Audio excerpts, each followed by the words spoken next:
اہل مکہ کا مسلمانوں کا معاشی اور سماجی بائیکاٹ۔ اہل مکہ مسلمانوں سے ایک تو انہوں نے مسلمانوں کا معاشی اور سماجی بائیکاٹ کیا، اور اس کے علاوہ انہوں نے یہ بھی اعلان کیا کہ ان کے مسلمانوں کے ہاتھ نہ تو کوئی چیز بیچی جائے اور نہ ہی ان سے کوئی خریدی جائے، اور ان کے ساتھ نہ رشتہ داری کی جائے۔ ایک ایسے معاشرے میں جہاں تجارت سب سے زیادہ اہم پیشہ ہو، معاشی بائیکاٹ کے اعلان سے مسلمانوں کے اقتصادی مسائل میں اضافہ ہوا۔ معاشی بائیکاٹ یعنی کہ ان کو روپے پیسے کی تنگی، اور ظاہری بات ہے ان کے مسائل میں اضافہ، ان کے پاس مسلمان جو تھے ان کے پاس کمانے کے لیے ذریعے ختم ہو گئے تھے۔ ٹھیک ہے، اچھا ہمارے پاس نیکسٹ جو ہے وہ ہمارے پاس نمبر 4 ہے نجاشی شاہ حبشہ کا انصاف پسند ہونا۔ یہ میں نے آپ کو پہلے بھی میپ میں بتایا تھا کہ ارد گرد کے جتنے علاقے تھے ان میں نجاشی جو شاہ حبشہ تھا وہ اپنی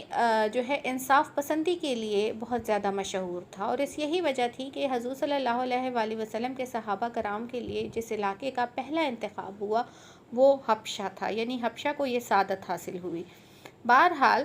حبشہ کا جو حکمران تھا ازمہا، جس کو اہل عرب نجاشی بھی کہہ کر پکارتے تھے، ایک بہت سلیم الفطرت انسان تھا، اور اہل عرب اس کی جو ہے اس کے انصاف پسند ہونے کے متعارف تھے۔ اس کے ملک میں دوسرے مذاہب کے ماننے والوں کے ساتھ رواداری کا سلوک رکھا جاتا تھا، یعنی کہ وہاں پر پہلے ہی دوسرے مذاہب کے جو لوگ تھے وہ بہت امن سے رہ رہے تھے، اور مسلمان اسی چیز کو دیکھ کر یہ سوچ رہے تھے کہ اگر وہ حبشہ کی طرف ہجرت کریں گے تو وہ بھی وہاں امن و سکون سے زندگی بسر کر سکیں گے۔ نمبر 5، اسلام ایک عالمگیر مذہب۔ اسلام اگرچہ عرب کے جو صحراؤں سے اٹھا ہے، لیکن یہ ایک پوری دنیا کے لیے مذہب تھا، یہ صرف عرب کے لیے نہیں تھا، اور ظاہری بات ہے اس کی تعلیم کو پوری دنیا میں پھیلنا تھا۔ اس کے لیے اس کی نظریں دوسری سمتوں کی طرف اٹھ رہی تھیں۔ دعوت اسلام کے لیے چونکہ جغرافیائی، لسانی اور نسلی حدود کی پابندی نہیں تھی، اس لیے جہاں جہاں انسان بستے تھے ان سب کے لیے اس کی جو تعلیم تھی وہ یکساں تھی۔ اسی لیے حضور صلی اللہ علیہ وآلہ وسلم نے صحابہ کی ایک جماعت کو حبشہ بھیجنے کا فیصلہ کیا۔ واقعات جو تھے اس کے حساب سے حضور صلی اللہ علیہ وآلہ وسلم کی صحابہ کی جو جماعت تھی وہ 590 کو حبشہ کی طرف نکل گئی تھی، اور وہاں پہلا جو قافلہ تھا یہ اس میں رجب کے مہینے میں 11 مردوں اور 4 خواتین پر مشتمل تھا۔ اس قافلے میں حضرت عثمان بن عفان اور ان کی اہلیہ دختر نبوی حضرت رقیہ رضی اللہ عنہ بھی شامل تھیں۔ حضرت عثمان رضی اللہ عنہ کو جو حضرت رقیہ کو آپ لوگ اچھی طرح جانتے ہوں گے، حضرت عثمان رضی اللہ عنہ تیسرے خلیفہ راشد ہیں، اسلام کے تیسرے خلیفہ راشد ہیں، اور حضرت رقیہ رضی اللہ عنہ دختر نبوی یعنی حضور صلی اللہ علیہ وآلہ وسلم کی پیاری بیٹی تھیں۔ بہرحال یہ جو لوگ تھے ان کے قافلے میں حضرت علی رضی اللہ عنہ کے بڑے بھائی حضرت جعفر طیار بھی شامل تھے۔ حضرت جعفر بن ابی طالب کا نام آتا ہے، یا حضرت جعفر طیار ان کا جو لقب تھا، وہ اس وجہ سے حضرت جعفر طیار بھی شامل تھے، اور انہی کے ہاتھ حضور صلی اللہ علیہ وآلہ وسلم نے نجاشی کے ہاتھ ایک خط بھیجا تھا۔ خط میں حضور صلی اللہ علیہ وآلہ وسلم نے نجاشی کو جو مخاطب کیا تھا وہ یہ تھے کہ میں تمہاری طرف اپنے چچا زاد بھائی کو بھیج رہا ہوں، اس کے ساتھ مسلمانوں کی جماعت بھی ہے، جب وہ آپ کے پاس آئیں تو ان کی مہمان نوازی کریں۔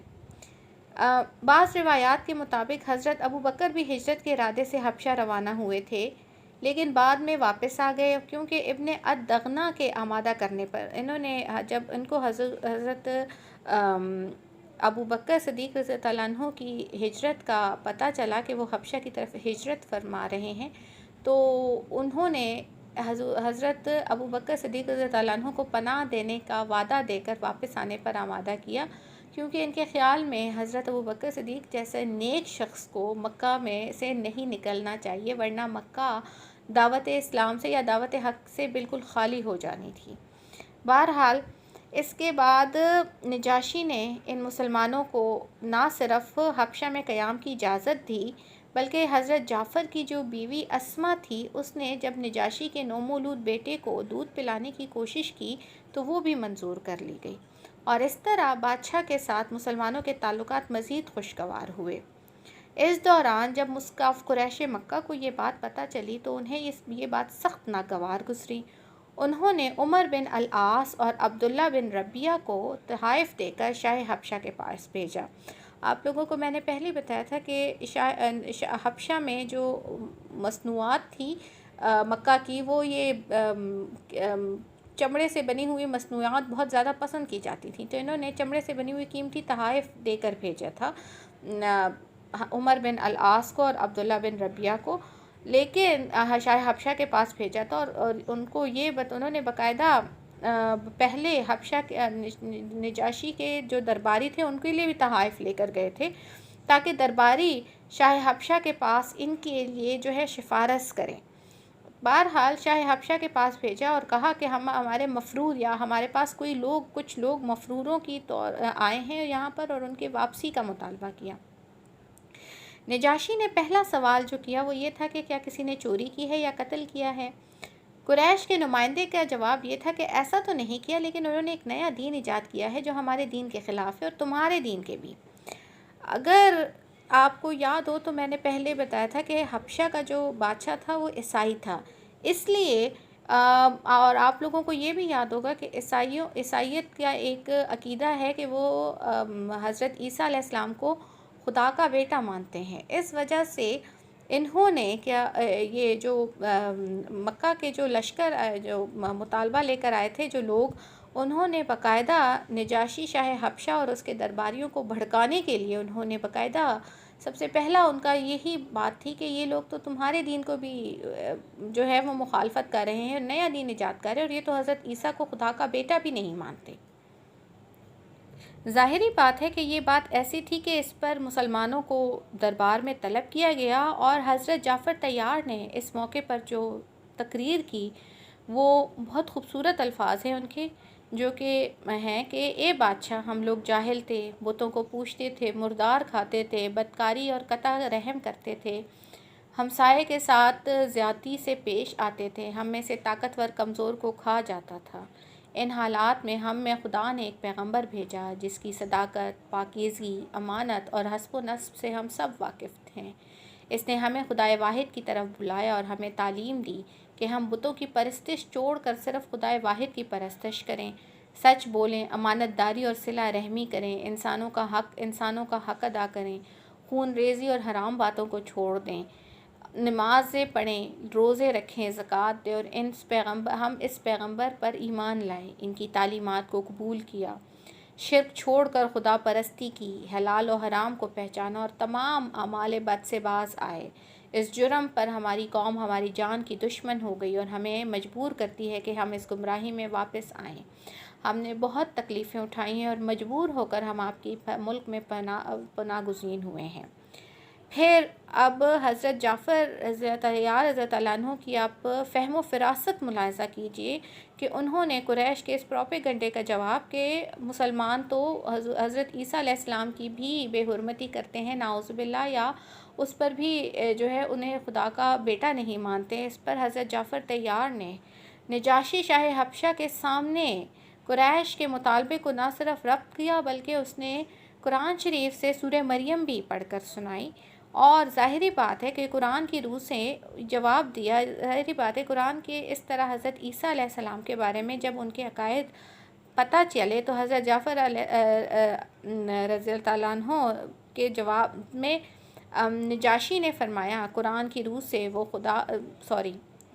حضرت جعفر طیار نے اس کے جواب میں فرمایا کہ قرآن کی روح سے خدا کے بندے ہیں، ان کے پیغمبر ہیں اور ان کی روح ہیں۔ اس پر نجاشی نے ایک تنکا اٹھایا اور کہا جو تم نے بیان کیا حضرت عیسیٰ علیہ السلام اس تنکے کے برابر بھی اس سے زیادہ نہیں، اور قریشی سرداروں کا یہ وار بھی خالی کیا اور انہیں ناکام لوٹنا پڑا۔ حبشہ میں مسلمان سکون سے زندگی بسر کر رہے تھے۔ اس دوران یہ افواہ بھی پھیلی کہ اہل مکہ نے مسلمان ہو گئے ہیں اور انہوں نے اسلام قبول کر لیا ہے، اور یہ واقعہ بیسیکلی وہی تجارتی قافلے جو آتے تھے ان کے ذریعے سے قریش مکہ کی طرف سے پھیلی۔ مسلمان واپس بھی لوٹے، لیکن مکہ کے قریب پہنچ کر معلوم ہوا کہ یہ افواہ جھوٹی ہے، چنانچہ یہ واپس چلے گئے۔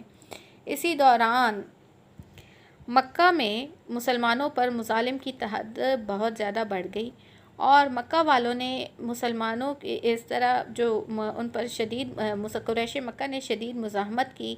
اس کے بعد کم و بیش 100 مرد اور عورتیں، جس میں تقریباً 83 مرد ہیں اور 20 عورتیں، وہ دوبارہ انہوں نے حبشہ کی طرف ہجرت کی، جو دوسری ہجرت حبشہ تھی۔ اور اس طرح جو لوگ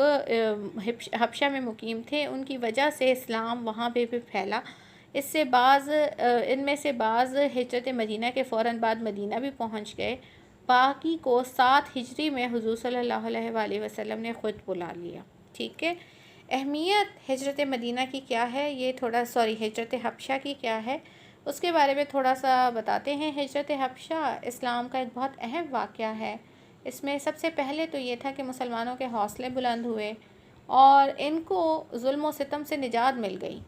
اور تاہم یہ تھا کہ مکہ میں مقیم جو باقی مسلمان رہ گئے تھے، ان کو سختیاں بہت زیادہ برداشت کرنی پڑی تھی، کیونکہ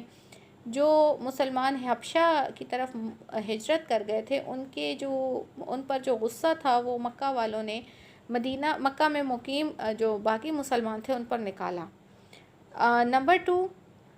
اسلام کا عرب کی سرحدوں سے باہر نکلنا۔ اسلام سرزمین عرب سے باہر نکلنا یا پھیلنا شروع ہوا، گویا یہ اب ایک تحریک بین الاقوامی بن گئی۔ غیر عرب انسانوں کو بھی یہ محسوس ہوا کہ اسلام عربوں کا ہی مذہب نہیں، دنیا بھر کے مسلمانوں کے لیے ہے، دنیا بھر کے انسانوں کے لیے ہے۔ نمبر 3، اس ہجرت کے نتیجے میں کے طور پر نجاشی جو ہے وہ اسلام قبول کر لیتا ہے، اور اس کی وفات پر حضور صلی اللہ علیہ وآلہ وسلم نے اس کی غائبانہ نماز جنازہ بھی پڑھائی تھی۔ نمبر 4، قریش کی سفارتی ناکامی سے قریش کے موقف کا بودا پن ظاہر ہو گیا۔ اب تک وہ خود ہی الزام لگاتے تھے اور خود ہی جج تھے، پہلی بار انہیں اپنا کیس ایک غیر جانبدار منصف کے سامنے پیش کرنا پڑا، جہاں سے فیصلہ ان کے خلاف ہوا۔ اور نمبر 5، ہجرت مدینہ کے لیے راہیں ہموار ہونا۔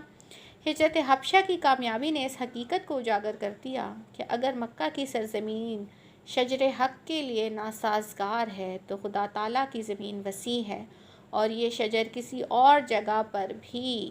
برگ و بار لا سکتا ہے، یعنی کہ پھل پھول لا سکتا ہے۔ القصہ، اس سے ہجرت مدینہ کی راہیں ہموار ہوئیں۔ ہمارا آج کا لیکچر یہیں پر ختم ہو رہا ہے۔ جزاک اللہ۔